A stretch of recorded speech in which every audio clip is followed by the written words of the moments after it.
Okay, first of all, we need to diagnose whether or not the tooth has caries. And the best way to do that is an instrument like the diagonal dent. It's a laser fluorescence detector. It shines the laser light through this tip into the tooth and measures the amount of fluorescent reflection it gets back to determine how much decalcification there is. So the first thing to do is calibrate this thing. Before you use it on each patient, you have to calibrate it, set it to 0. So turn the power on and it's peak 0. Then we're going to push menu.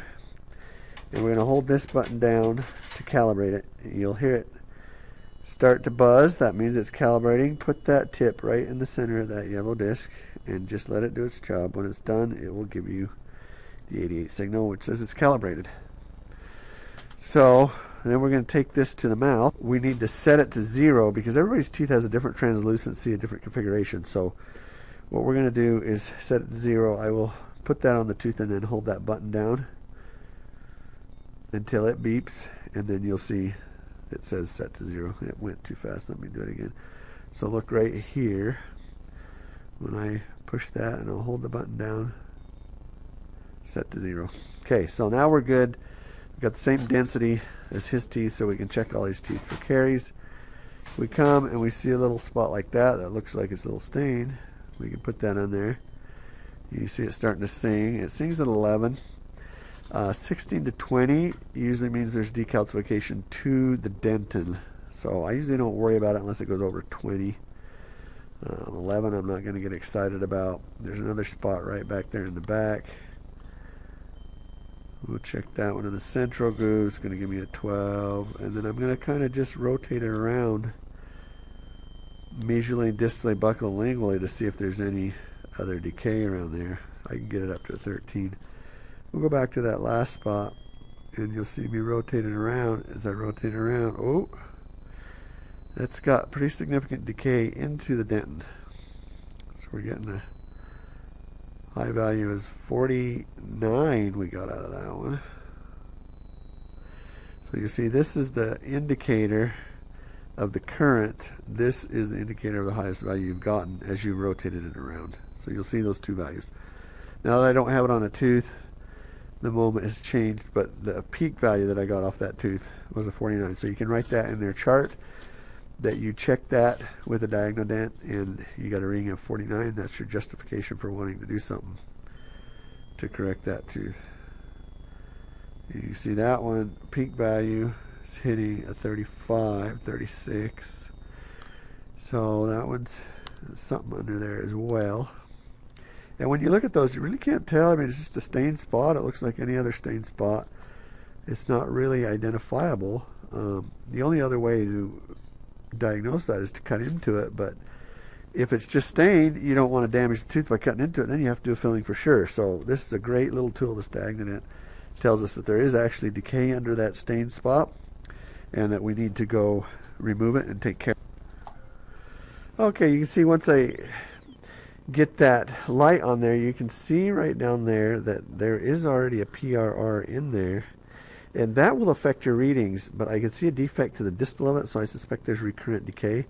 But what I need to do is put it right in that defect and check that. Now you notice if I have the light on there, it's going to make the measurements, you can see it changes the measurements, that reflection that tip's getting back, so it's going to interfere with you. So before I do that, I have to take that light off there so it doesn't interfere, and then I'm going to go back behind that PRR and check that spot right at the distal.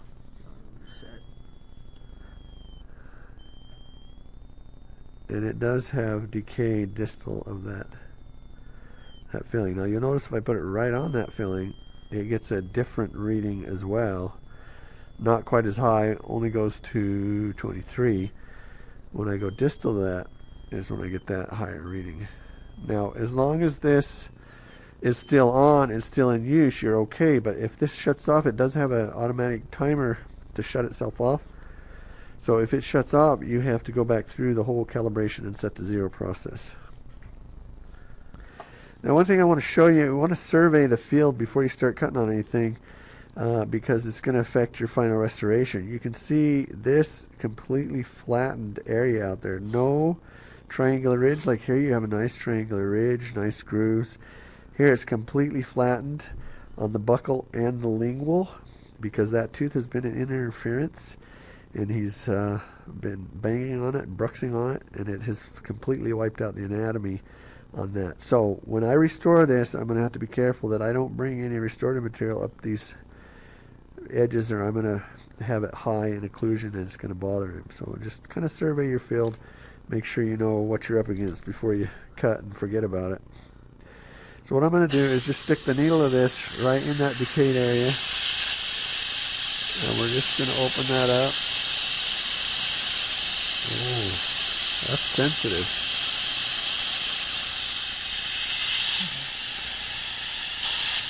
And you can see now that I've got that open, you can see a crack right across that marginal ridge. It goes right under that old restoration. We don't want to promote that fracture line, so we're going to have to take some measures to kind of help that. And I'm going to take out that other old restoration. I don't want to cut a line, but I'm just going to keep it kind of a round circle.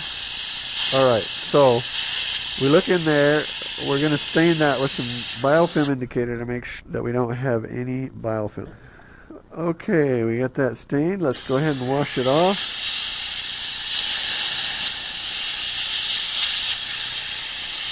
Okay, we look in there. You can see down at the bottom there might be a little bit of stain left. And you can see it stained into that crack pretty deeply.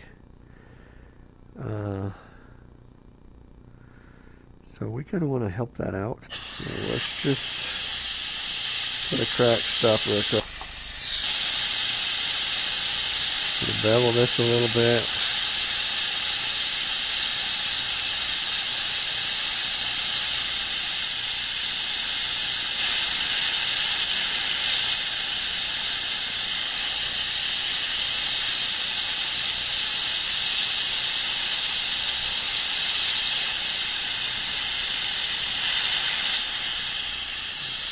Okay, that's that. See if we can get the rest out with the blaster.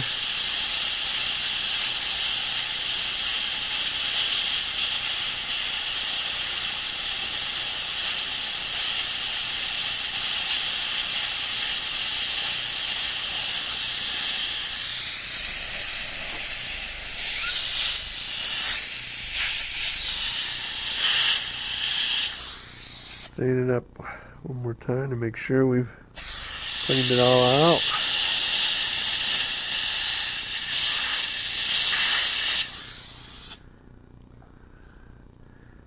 And you can see that's pretty clean. Might be just an area or two that has a tad bit of stain there, so I'm just going to blast it one more time.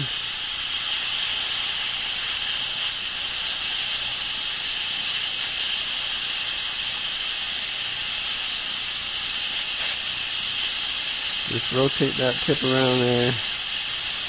Let it hit all angles. And we're looking pretty good in there now.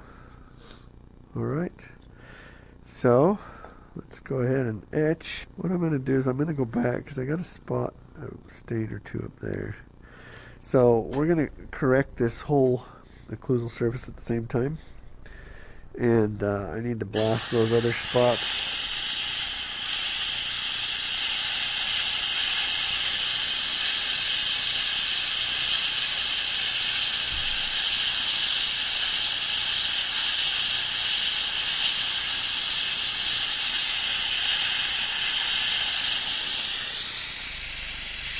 And let's stain those to see.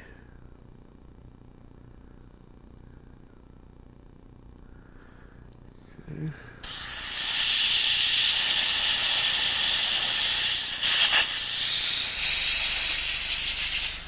Okay, we can see a couple other spots that are holding in the stain. So what we're going to do is just clean those out with the tip of this. Now I don't want to connect them, I'm just making little dots.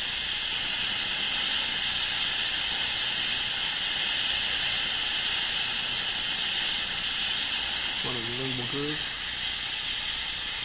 Yeah, one on the lingual groove.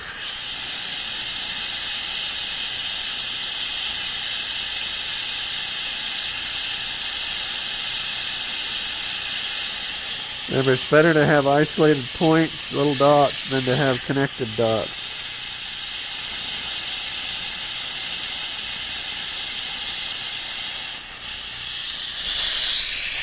Okay, let's blast it again.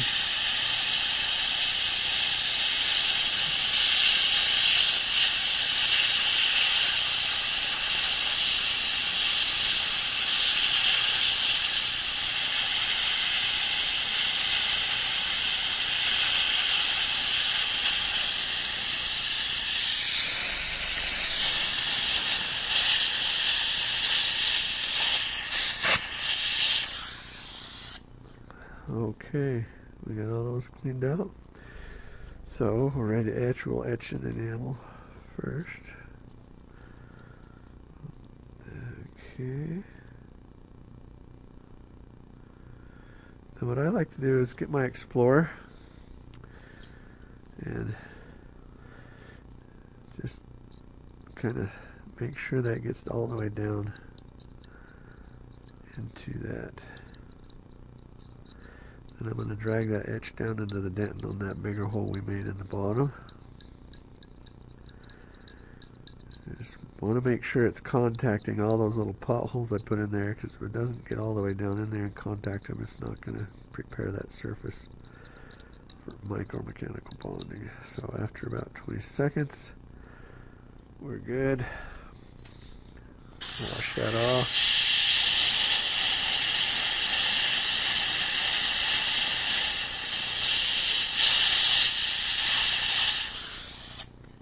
Okay, let's get some bond. Yeah, let's have some bond on the microbrush, and then I got to turn my light off at this point because I don't want it to be carrying my bond on me.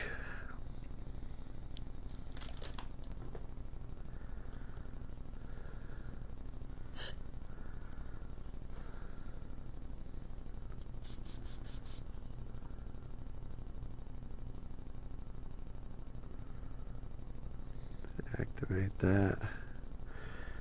I'm going to blow it in. Then we'll have the flowable. Remember, heated flow. Now what I got to do is make sure that gets all the way down in there.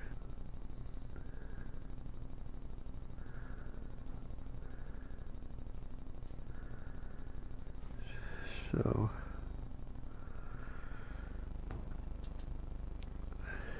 to make sure it got all the way down in there, I'm going to take my Explorer and run it along the side. Make sure that there's no bubbles in there, that it went all the way down in there.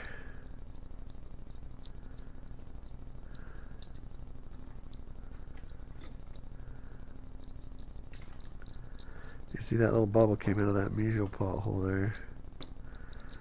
Get that adapted really well. Now in those small potholes, this is all you'll need, is just some flowable. In the larger pothole, I'm going to have to put a little bit of heated composite in there.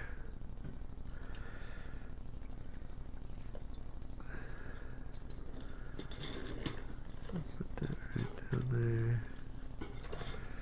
And let me have the plastic instrument.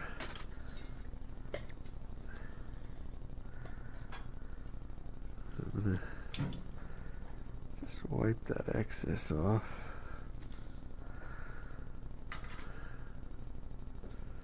Wipe to the distal, wipe to the buckle.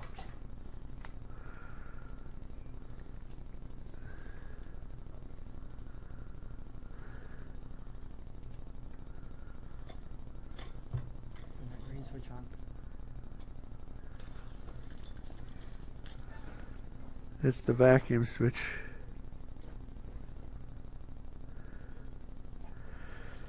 So now I got that in there. What I'm going to do before I cure this is, you can see that if you look in there, you can see that there's a lot of puddles of excess flowable.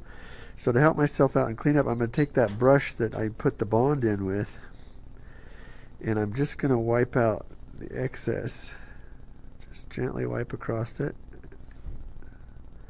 and I'll wipe that on a cotton ply, and then I'll wipe across the excess in there. And you can see by doing that, it just leaves it down in the groove. I don't have those lakes of extra flowable that I'm going to have to clean up afterwards. I don't want to leave those high in occlusion, so remember, it's easier to clean up before you cure it than it is after. So now I've got all that excess out. It's just down in the grooves. I can go ahead and cure it.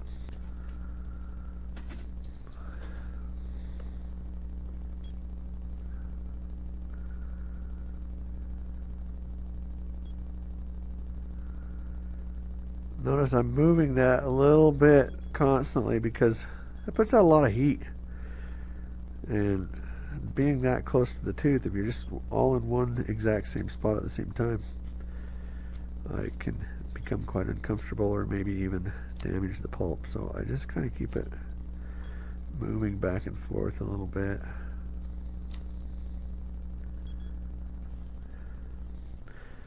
So now we'll go ahead and check what we've done. If we drag the Explorer through there, it should just be like skating on an ice rink.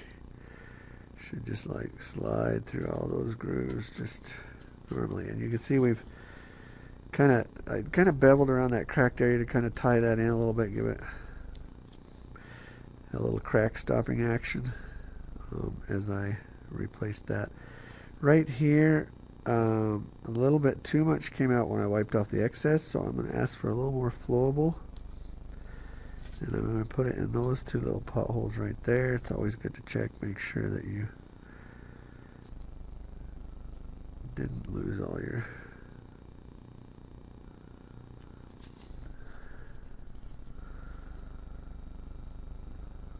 work. So let's see, I got a big puddle there. I will go ahead and be a little more careful now as I pull that out of there. Don't want to leave excess, but I don't want to leave a hole either. So now I'll cure that.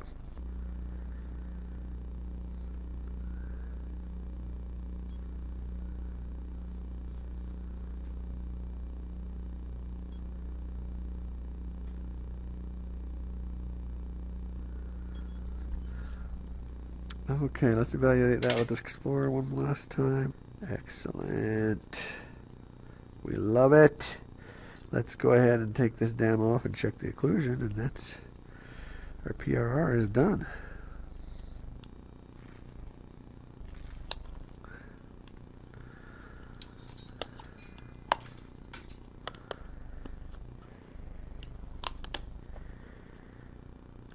All right.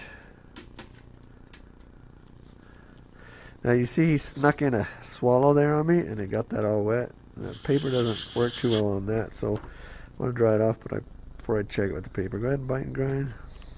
Left and right. Okay, open. And you can see we've got a little adjusting to do where that restoration is. It's not severe, so I'm going to get that with the brownie instead of my finishing diamond because I don't want to take too much off. So remember, we're going to run the brownie on 20 to 50,000, somewhere in that range, and with a lot of water spray. Keep it moving. Don't hold it in one spot. Keep it oriented to construct your proper anatomy. Keep that moving the entire time, and just gently run that across there. As you see that comes up, we're going to check that, dry it off, and check the occlusion again, and then we'll see here that the occlusion is back into those wear facets that we saw earlier, that we surveyed before we started this restoration. So we have proper occlusion, we know that for sure. Get out the jazz polisher and finish up the shine on this tooth. Again, running this jazz polisher, you got to keep it moving, constantly moving with lots of water spray, and just run it back and forth. Make sure you're getting all areas of the restoration. And that will complete the shine and the finish on this restoration. We'll take a final look at it and look at how good that tooth looks, and that's all fixed up. Looks great.